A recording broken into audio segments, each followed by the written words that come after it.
Welcome everyone. Today we are going to discuss a very important and complex issue, the contradictions of a dual heritage nation and what happens when dialogue stops.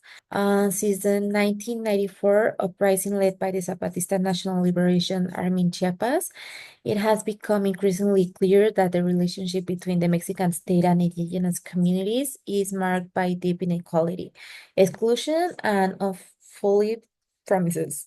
While legal frameworks have been put in place to recognize indigenous rights, the lack of implementation and respect for these agreements has widened the divide. To help us better understand and discuss this issue, we have invited representatives from different groups involved. Silvia Olguin and Yanai, representatives of indigenous communities. Greta, representing the Mexican government, and Clara, member of the United Nations International Organization. They will each have a chance to share their perspectives, participate in the dialogue, and express their positions on this issue and shapes of our society. So, Greta, do you want to start? Hello, thank you for having me. To start the conversation, I would like to begin by acknowledging that I'm participating in this conversation from Mexico City, from the ancestral lands of the Mexican people, whose descendants, including the Nahua communities, continue to live and contribute to the cultural richness of this region. I pay my respects to their elders, past and present. The Mexican government seeks to begin genuine collaboration with movements like the Zapatista National Liberation Army as part of a broader and more committed effort to acknowledge and embrace our country's rich cultural diversity. As Associate Professor Charlotte Sanz noted during CIIS's public program's online conversation on the Zapatista movement, Zapatismo is not only a political resistance, but also a philosophy centered on autonomy and the collective principle expressed in their slogan, everything for everyone.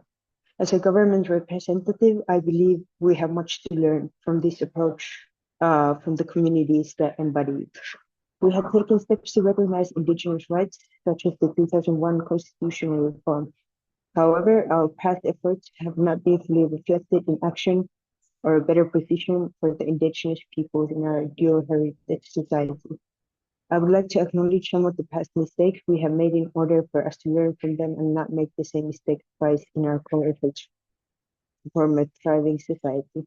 Let us briefly revisit the formation of the NAFTA agreement, which, according to various sources, such as Goldman's article on the Zapatista movement published by the Australian Institute of International Affairs, was a key trigger for the EZLN uprising.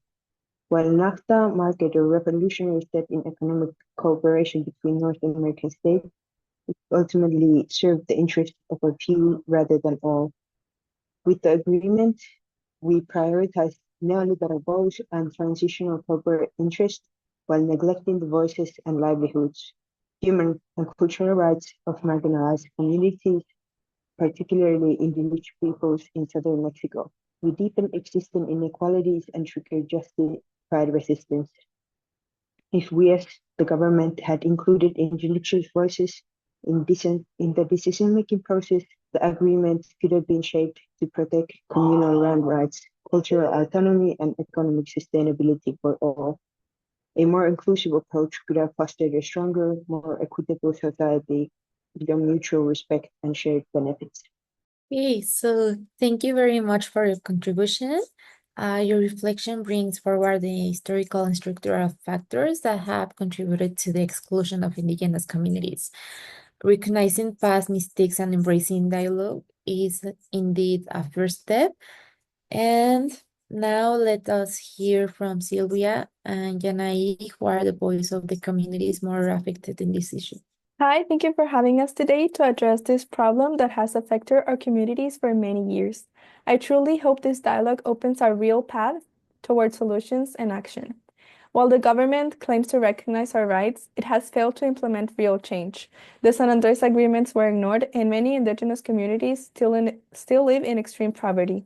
With limited access to education and healthcare, they are discriminated and don't have the same opportunities as other people. In Mexico, approximately 78% of indigenous individuals live in poverty, with 39.4% in extreme poverty, 5 times more than the non-indigenous population. In the field of health, they suffer twice as much as maternal mortality and have a higher incidence of infections in childhood, underscoring systemic economic marginalization. I present you the sources in the last slide. Additionally, indigenous communities in Mexico face significant barriers in accessing equality education, which in turn severely limits their job opportunities and socioeconomic mobility. In rural indigenous areas, only 43% of individuals complete primary school, a mere 5% finish secondary school, and less than 1% attend to university. This educational gap not only reflects structural neglect, but also perpetuates a cycle of poverty.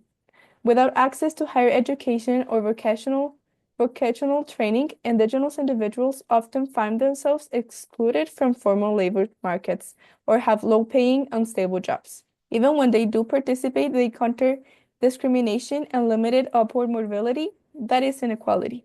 According to the data from ENAC 2018, indigenous people earn 23% less than non-indigenous people. Additionally, there is no financial benefit from indigenous people being bilingual. Speaking an indigenous language in addition to Spanish does not result in any return in the labor market, unlike speaking English, which often leads to a better job opportunities and higher paid for others. It was also found that indigenous women face a double penalty at work, one due to their gender and another one due to their ethnic background. That is why it's important to have fair policies that improve education and job opportunities for them.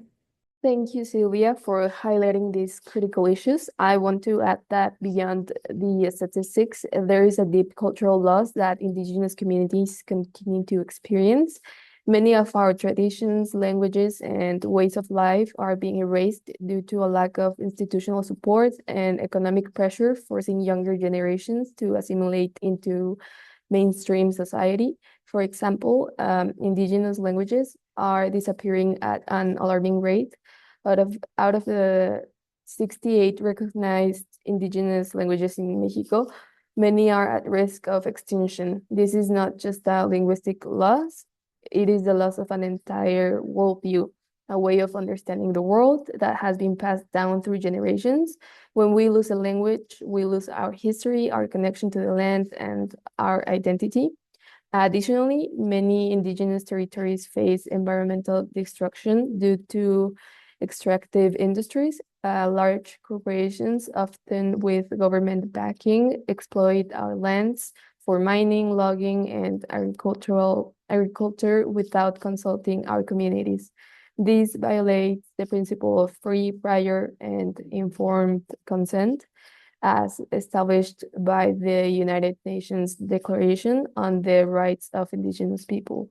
We need stronger legal protection to prevent land dispossession and environmental degradation. Thank you, Sylvia and Janai, for shedding light on the difficult realities that your communities face every day.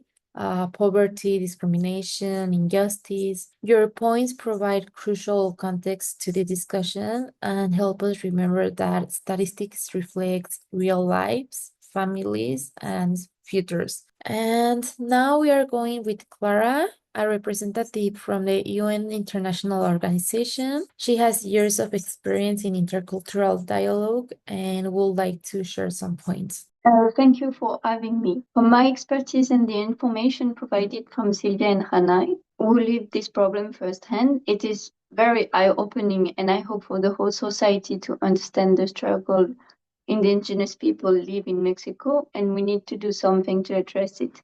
From this organization, we are mainly accompanying you in the discussion, and our goal is to preserve freedom of speech and a safe environment for everyone to express themselves. However, we would like to push on some of the arguments given by each and remind us of some facts. So UNESCO, with whom we collaborate, has declared indigenous languages endangered in Mexico, as Hanai explained to us.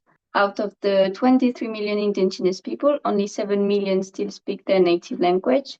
And it is partly due to the fact that their land is often exploited and they are being displaced since they are like moving to the city. They have to learn Spanish in order to integrate with other people, and they face many challenges, like language barrier here, as I explained. The recognition of their land and their culture and the richness of the community leads to extreme poverty in the population, as Sylvia said so. And it also comes from the fact that only 4.9% of them can get education. Thank you, Clara. Your contributions are essential in connecting this local issue to global frameworks and human rights standards. Your emphasis on land rights, education, and language preservation help us see the broader picture. And now we are going to open the dialogue. Mexican government representative, after hearing the other participants in this situation, do you want to add something?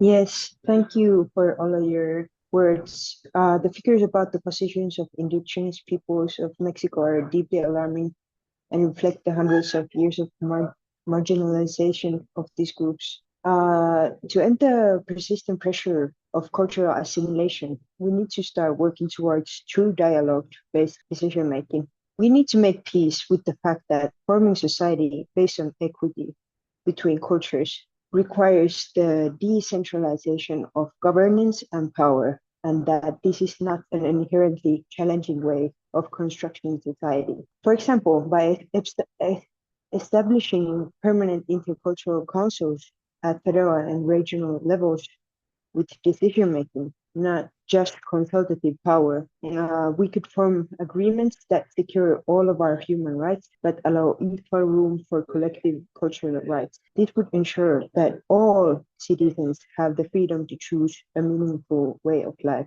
Beyond governance, equity also requires investment in basic well-being, ensuring that both national and customary law are accessible to all, regardless of their position in society. Every citizen, both as an individual and as a part of a community, must have the autonomy to navigate their cultural identity, made possible through guaranteed state support. Thank you, Greta, for listening and being open to change. We hope this is not just another promise.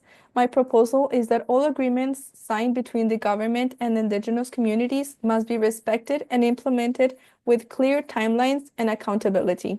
And my proposal would be to truly integrate diversity while ensuring equality and equity. We must address the root causes of economic and social exclusion, add investment in education. Schools in indigenous communities need better buildings, more teachers, and culturally relevant education that respects and incorporates indigenous languages and traditions. I think scholarships should also be expanded to support indigenous students pursuing higher education. Thanks everyone for this discussion. And the organization proposal would be to recognize indigenous rights as peculiar and first to apply previous agreements that have been signed. It is important for the Mexican government to recognize both the problem and the solution that are given by indigenous people. We would encourage protection of their culture and recognition of the community as the single legal owner of the cultural heritage. As so, encouraging business run by indigenous community should be one of the main goals of the government. Yes, I agree that the agreements that we already have give a very good blueprint on what we could do from now on. And listening to all of your proposals, we need to work to achieve them, and the government is compromised to complete them. Okay, so thank you all for your thoughtful proposals and for engaging in this honest, respectful dialogue. It is essential that spaces like this become common practice where government officials, indigenous communities, and international organizations can meet as equals. This conversation has reminded us that building a truly modern state requires not just laws, but commitments, follow through, and above all, listening to those who have not always been heard. Let this be a step forward in the ongoing journey toward justice, equality, and mutual respect. Thank you. Thank you. Thank you. And here are the references that we all used in our arguments.